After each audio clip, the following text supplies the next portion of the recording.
Hello everyone, welcome back to our channel Anushruti art zone.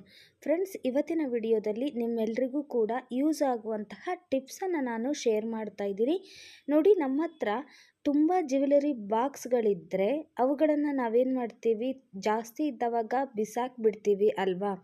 So ಅದನ್ನು ಬಿಸಾಕೋ ಬದಲು use ಮಾಡ್ಕೋಬಹುದು. ಹೇಗಪ್ಪ ಅಂದರೆ, ನೋಡಿ, ಈ ರೀತಿ ನಮಗೆ 1 ಗ್ರಾಮ್ ಗೋಲ್ಡ್ ನೆಕ್ಲೆಸ್ಗಳಿರುತ್ತಲ್ವ, ನಾವು ತಗೊಂಡಿರ್ತೀವಿ, ಅವನ್ನು ಹಾಗೆ ನೀವು ಇಡೋ ಬದಲು, ಎಲ್ಲದನ್ನು ಮಿಕ್ಸ್ ಮಾಡಿ ಇಡೋ ಬದಲು, ನೋಡಿ, ಈ ರೀತಿ ಬಾಕ್ಸ್ಗಳಲ್ಲಿ ಅದನ್ನು ಇಟ್ಬಿಟ್ಟು ಅದರ ಮೇಲೆ ನಾವು ಕಾಟನನ್ನು ಹೀಗೆ ಇಡೋದ್ರಿಂದ ಬೇಗ ಈ ನೆಕ್ಲೆಸ್ಗಳು ಕಪ್ಪಾಗೋದಿಲ್ಲ, ಬೇಗ ಅವು ಕಲರು ಹೋಗೋದಿಲ್ಲ, ತುಂಬ ವರ್ಷಗಳವರೆಗೂ ಕೂಡ ಅದು ಗೋಲ್ಡ್ ಕಲರಲ್ಲೇ ಇರುತ್ತೆ. ನಾನಂತೂ ಇದೇ ಟಿಪ್ಸನ್ನು ಫಾಲೋ ಮಾಡೋದು.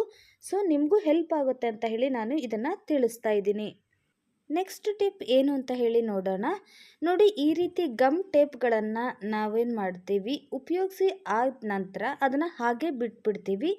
ಬೇಗ ನಮಗೆ ಎಲ್ಲಿದೆ ಅಂತ ಹೇಳಿ ಈಸಿಯಾಗಿ ನಮಗೆ ಸಿಗೋದೇ ಇಲ್ಲ. ನೋಡಿ, ತೆಗೆಯುವಾಗ ತುಂಬಾ ಕಷ್ಟಪಡಬೇಕಾಗತ್ತೆ, ಎಲ್ಲಿದೆ ಅಂತ ಹುಡುಕಬೇಕಾಗತ್ತೆ.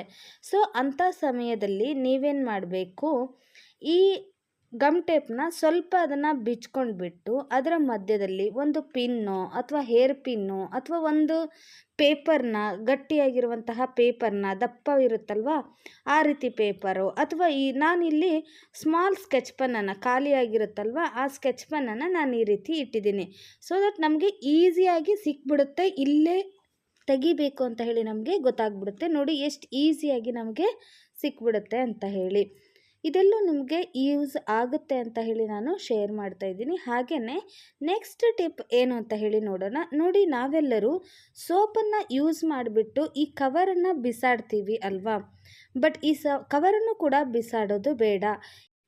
ಯಾಕೆ ಅಂದರೆ, ನೀವು ಒಂದು ಸರಿ ಇದರ ಸ್ಮೆಲ್ಲನ್ನು ನೋಡಿ, ಅಬ್ಬಬ್ಬಾ ಎಷ್ಟು ಚೆನ್ನಾಗಿರುತ್ತೆ ಅಲ್ವಾ, ಘಮ ಘಮ ಅಂತ ಇರುತ್ತೆ.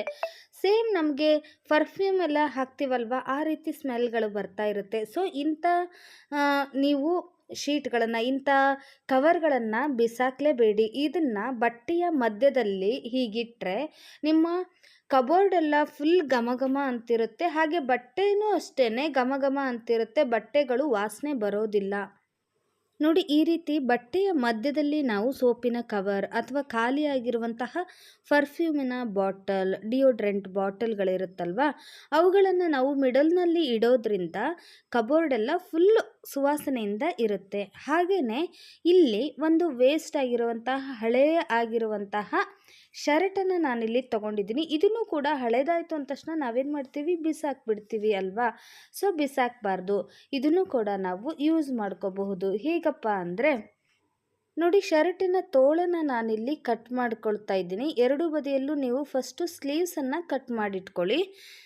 ನೋಡಿ, ನಂತರ ಮೇಲ್ಗಡೆ ಇರುವಂತಹ ಕಾಲರ್ನ ನಾನು ಕಟ್ ಮಾಡ್ಕೊಳ್ತಾ ಇದ್ದೀನಿ. ಇದನ್ನು ನೀವು ಕಟ್ ಮಾಡಿಕೊಂಡ್ರೂ ನಡೆಯುತ್ತೆ ಅಥವಾ ಹಾಗೆ ಬಿಟ್ರೂ ಕೂಡ ನಡೆಯುತ್ತೆ.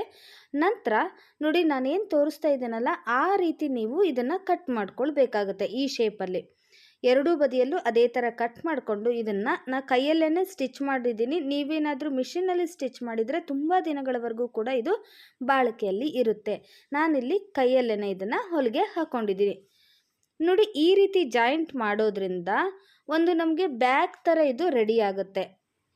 ನೋಡಿ, ಎರಡೂ ಬದಿಯಲ್ಲೂ ಆ ರೀತಿ ಜಾಯಿಂಟ್ ಮಾಡಿ ನಂತರ ಇದೇನು ನಾವು ಉಲ್ಟಾ ಮಾಡಿಟ್ಕೊಂಡಿದ್ವಲ್ಲ ಅದನ್ನು ಸೀದಾ ಮಾಡಿಕೊಂಡು ಮೇಲ್ಗಡೆ ನಾನಿಲ್ಲಿ ಹ್ಯಾಂಗರ್ನ ಹಾಕಿಬಿಟ್ಟು ಮೇಲ್ಗಡೆ ಮತ್ತೆ ನಾನಿಲ್ಲಿ ಸ್ಟಿಚ್ ಮಾಡ್ತಾ ಇದ್ದೀನಿ. ಇದರಿಂದ ನಮಗೆ ನೇತು ಹಾಕಲಿಕ್ಕೆ ನಮಗೆ ಈಸಿ ಆಗುತ್ತೆ. ನೋಡಿ, ಇದನ್ನು ಮೇಲ್ಗಡೆ ಸ್ಟಿಚ್ ಮಾಡ್ಕೊಂಡಾಯಿತು. ಹಾಗೆಯೇ ನೋಡಿ, ಈ ಬಟನನ್ನು ಓಪನ್ ಮಾಡಿಬಿಟ್ಟು ನೀವು ಇದರೊಳಗಡೆ ಮಕ್ಕಳ ಬಟ್ಟೆಗಳನ್ನು ಇಡ್ಬೋದು, ಕರ್ಚೀಫ್ಗಳನ್ನು ಒಂದೇ ಕಡೆ ನೀವು ಇಡ್ಬೋದು. ಹಾಗೆಯೇ ವೇಲ್ಗಳನ್ನು ನೀವು ಒಂದೇ ಕಡೆ ಇಡ್ಬೋದು. ಆ ಇಡೋದಕ್ಕೆ ನೀವು ಕೆಳಗಡೆ ಒಂದು ಕಾರ್ಡ್ಬೋರ್ಡ್ ಶೀಟನ್ನು ಹೀಗೆ ಹಾಕಿಬಿಟ್ಟು ನಂತರ ಇಡೋದ್ರಿಂದ ನೀಟಾಗಿ ಇರುತ್ತೆ. ನಾವು ಹೇಗೆ ಜೋಡಿಸ್ಬಿಟ್ಟು ಇಟ್ಟಿರ್ತೀವಲ್ವ ಅದೇ ರೀತಿ ಅದು ಇರುತ್ತೆ.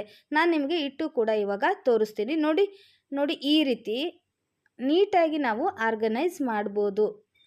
ನೋಡಿ, ಈ ರೀತಿ ಇಟ್ಟಾದಮೇಲೆ ಮೇಲ್ಗಡೆಯಿಂದ ನಾವು ಹಾಗೆಯೇ ಬಟನನ್ನು ಕೂಡ ಕ್ಲೋಸ್ ಮಾಡ್ಬೋದು. ಇದರಿಂದ ಬಟ್ಟೆಗಳು ಕೂಡ ಕೊಳೆ ಆಗೋದಿಲ್ಲ, ಹಾಗೆಯೇ ತುಂಬ ಬಟ್ಟೆಗಳು ಕೂಡ ಹಿಡಿಯುತ್ತೆ. ಹಾಗೆಯೇ ಇಲ್ಲಿ ಮೇಲ್ಗಡೆ ಪಾಕೆಟ್ ಇದೆಯಲ್ಲ, ಇದರಲ್ಲಿ ನೀವು ಬೇಗ ಸಿಗಲಿಕ್ಕೆ ಅಂತ ಹೇಳಿ ಕರ್ಚೀಫು ಅಥವಾ ಮಾಸ್ಕು ಈ ರೀತಿ ಸಣ್ಣ ಪುಟ್ಟ ಐಟಮ್ಸ್ಗಳನ್ನು ನೀವು ಮೇಲ್ಗಡೆ ಇಟ್ಕೋಬಹುದು.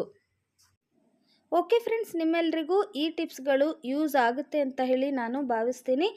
ನಿಮ್ಮೆಲ್ರಿಗೂ ಯೂಸ್ ಆಗುತ್ತೆ ಅಂತಾದರೆ ಪ್ಲೀಸ್ ಲೈಕ್ ಮಾಡಿ, ಹಾಗೆ ನಿಮ್ಮ ಫ್ರೆಂಡ್ಸ್ ಆ್ಯಂಡ್ ಫ್ಯಾಮಿಲಿಗೂ ಕೂಡ ಶೇರ್ ಮಾಡಿ. ಸಿಗೋಣ ಹಾಗಾದರೆ ಮತ್ತೊಂದು ಇಂಟ್ರೆಸ್ಟಿಂಗ್ ವಿಡಿಯೋಂದಿಗೆ. ವಿಡಿಯೋ ನೋಡಿದ್ದಕ್ಕಾಗಿ ಧನ್ಯವಾದಗಳು.